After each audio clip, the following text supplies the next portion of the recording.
ማንኛውም ወንድ ከዚህ ሴት ጋር ከተኛ ይሞታል። የሞት መንፈስ አው ለመስማት ራሱ በጣም ይከብዳል። ይህ ጉዳይ ከአንድ ሰው ጋር ብቻ አይደለም፣ ከሁለት ሰው ጋር ብቻም አይደለም። 9 ወንዶች በዚህ ጉዳይ ሞተዋል። አሁን ምንም አይነት ወንድ ከዚህ ሴት ጋር አይሆኑም፣ ምክንያቱም ሞትን እየፈሩ። እሷ የምትፈልገው ከእውነተኛ ፍቅር ቤተሰብ መስርታ የተጣለባትን መርገም መበቀል ቢሆንም የቀድሞ ፍቅረኛዋ ከሞተ ግን ገና 3 ሳምንት እንኳን አልሆነውም። ታዲያ ሁሉም የሚጠይቀው ጥያቄ ይህች ሴት ምን እያደረገቻቸው ነው የሚል ነበረ። ታዲያ ይህች ሴት ደግሞ ፍቅረኞቿ እንዳይሞቱ ምን ማድረግ ትችላለች? እሷን ለመጎብኘት ሜብዚ ታንዛኒያ ተገኝተናል። ጉዳዩን ሙሉ እናስደምጣችኋለን። ይህ እውነተኛ ታሪክ ነው። ከእውነተኛ የታሪክ መዝገቦች ውስጥ የገረሙንና እናንተን ያስተምራሉ ብለን ያሰብናቸውን ምን አሉ ብለን እናቀርብላችኋለን። አብራችሁን ቆዩ። ባለ ታሪኳ My name is Azmina Ali. I am 28 years ስሜ old and አስሚና አሊ ይባላል። እድሜ 28 ዓመት ሲሆን የምኖረው ታንዛኒያ ሜፒ ነው። ስራዬ የፊልም ተዋናይ ነኝ። የምኖረው ከቤተሰቦቼ ጋር ነው። የራሴ ቤተሰብ መመስረት አልቻልኩም። የመጀመሪያ ግንኙነት የጀመርኩት የ24 ዓመት ልጅ ያለው ነበር። 9 የቀድሞ ፍቅረኞች ነበሩኝ። ስማቸው ኤርሰን፣ ሃሚ፣ ሊሳ፣ ሀኪማ፣ ረመዳን፣ ራሽድ፣ ክሪስ፣ ኢድሪስ እና የመጨረሻው ጁማ ናቸው። ሁሉም 9ኙም የቀድሞ ፍቅረኞቼ ሞተዋል። በጣም የቀድሞ ፍቅረኛዬ ጁማ ከሞተ 3 ሳምንት ሆኖታል። እሱ በቀደምቱ ፍቅረኞቼ በጣም እያዘነ ነበረ። ተስፋ አደርጋለሁ አንድ ቀን የምወዳቸው ቤተሰቦች መስርቼ ሁላችንም ረጅም እድሜ እንደምንኖር። የ28 ዓመቷ አስሚና የምታስበው የሆነ ያልተረዳችው ስህተት እንዳለ፣ እሷ ፍቅረኛ ይዛ አግብታ ረጅም እድሜ ከነሱ ጋር የመኖር ፍላጎት እና ምኞት አላት። ታዲያ ፍቅረኞቿ ደግሞ ወይም ደግሞ የፍቅር አጋሮቿ የመጨረሻቸው ሞት በመሆኑ ተስፋዋ እየተሸረሸረ ይሄዳል።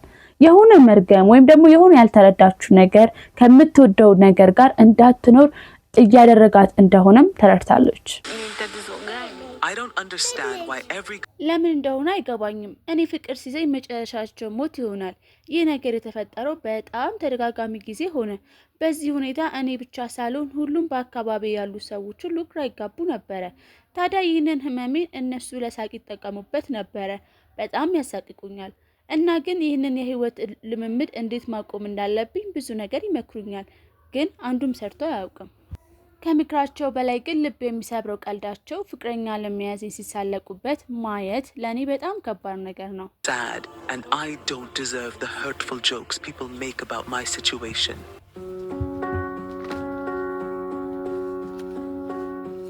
ይህ ግንኙነት የሚቆየው ለ9 ወር ብቻ ነው። ታዲያ በዚህም የተለያዩ ሰዎች የተለያዩ የእምነት ቦታዎች እንዴት ቢጠቁማትም ሄዳለች።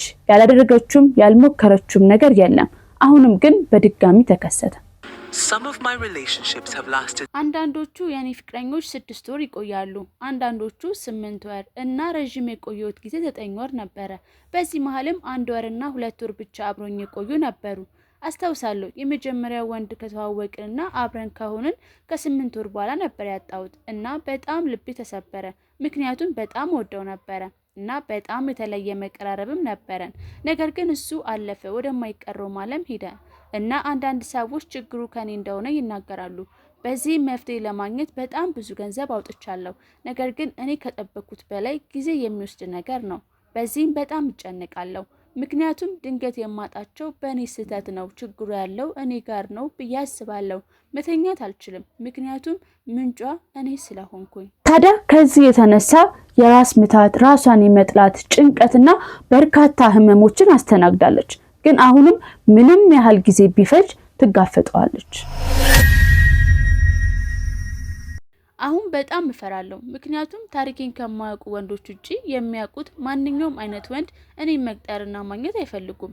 እናም እፈራለሁ ሳላገባ መኖር፣ እንዲሁም ማንም ወንድ የማይቀርባት ሴት ሆኜ መኖርና ሁሉም በዙሪያዬ የሚያዩኝ ወንዶች ሁሉ ሲያዩኝ ይሮጣሉ፣ ይሸሹኛል። ሕክምናም ሄጃለሁ፣ የተለያዩ ዶክተሮችም ጋር ተመርምሬያለሁ። ግን ትክክለኛ መፍትሄ ሊገኝ አልቻለም። እናም ቤተሰቦቼ ስለዚህ ጉዳይ በሙሉ ያውቃሉ እና ሁሌም ሊረዱኝ ይፈልጋሉ እና የኔ ጥፋት እንዳልሆነ ጊዜያቸው ደርሶ እንደሆነና ሁሉም በጊዜው እንደሚሆን ይነግሩኛል።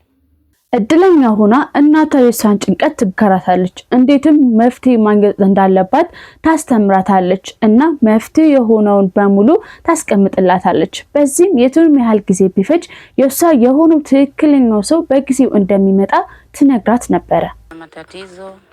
Yes, my daughter has the አዎ የኔ ልጅ በዚህ ችግር ብዙ ጊዜ ተጠቅታ ነበረ እና የተለያዩ ሆስፒታል ሄዳለች፣ ግን እስካሁን ለሷ የሚሆን ነገር አልተገኘም። ልጄ በጣም በርካታ ችግሮችን ተጋፍጣለች። ይህም ማለት ማንኛውም ሰው እንዲህ ብሎ ለመግለጽ እስኪከብደን ድረስ እና የተቻለንን ለመደገፍ እየሞከርን ነው። ምክር ከመስጠት የገንዘብ ድጋፍ ከማድረግ ሆስፒታል አብረን በመሄድ አብረናት ነን። ግን እንደ አንድ እናት በጣም ከባድ ነው። አንድ ቀን ፈጣሪ ካለ ይህ ሁሉ ነገር አብቅቶ ልጄ ከምትወደው ሰው ጋር እፎይ ብላ በእምነት የተረጋጋ ኑሮ እንደምትኖር እናምናለን። This pattern will stop someday and she will find an enduring love.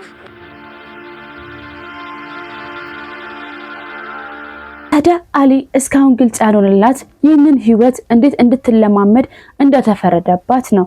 ግን አንድ ቀን ሁሉም ነገር ግልጽ ሆኖ ስሜት የሚሰጥና ጥሩ መጨረሻ እንዳለውም ታምናለች። Since I was young, ከተወለድኩ ጀምሮ እንደዚህ አይነት ነገር ሰምቼ አላውቅም። እርግጠኛ ነኝ ሳልወለድም ማንም በዚህ አይነት መንገድ ውስጥ አልፎ አያውቅም። ምናልባት እኔ በታሪክ ውስጥ የመጀመሪያዋ ሴት ሆናለሁ። በጣም ነው የሚያሳቅቀው። ልክ ጓደኛዬ መሆን ሲጀምሩ ራስ ምታት እንደያዛቸው ይነግሩኛል። ከዛ ግን እኔ ይገባኛል ባልተጠበቀና በሚያስደነግጥ መልኩ ይሞታሉ። እና አንዳንዶቹ ለመዝናናት የሆነ ቦታ ሲሄዱ አጋጣሚ በመኪና አደጋ የመኪና አደጋ እንኳን ባያጋጥማቸውም በሆነ በሽታ ይጠቃሉ። ይህ የሚሆነው እኔን ከተገናኙ በኋላ ነው። ሁልጊዜ person's life away from me. አንዳንድ ይህንን የማያውቁ ወንዶች ለፍቅረኝነት ሲጠይቋት አልቀበልም ትላለች። በኋላም ያሳለፈችውን ታሪክ ታጋራቸዋለች። ለዛም ይቅርታ ይጠይቋትና ለምን አልቀበልም እንዳለች ይረዷታል። ግን ከሰሙ በኋላ እግሬ አውጪኝ ብለው መሸሽን ይመርጣሉ። Some men want to have a relationship with me, but whenever I tell them about my history, they just think it's an excuse for me to reject them. ታዲያ ለአሊ ተጨማሪ ምክር ለገስናት። በዚህም ጉዳይ እስካሁን ራሷን ብትታመምም ጸሎት ምንም አይነት መፍትሄ አለው። እናም አምና መጸለይ ፈጣሪ አንድ ቀን መልሳለሁ። ታዲያ አሚናት ለበርካታ ወጣቶች መፍትሄ ትሆናለች ብለን በዛሬው የዩቲዩብ ቻናል ቆይታችን ላይ አቀረብንላችሁ። ይህቺ ወጣት ብዙ ጊዜ መሞከርን፣ ተስፋ አለመቁረጥን፣ ነገ ደግሞ የተሻለ ብሩህ ተስፋ እንደምናገኝ ምስክር ትሆናለችና ከዚህም ብዙ ምክሮችን እንዳገኛችሁበት፣ እምነትን፣ ተስፋ ማድረግን እንደተረዳችሁበት ተስፋ አደርጋለሁ።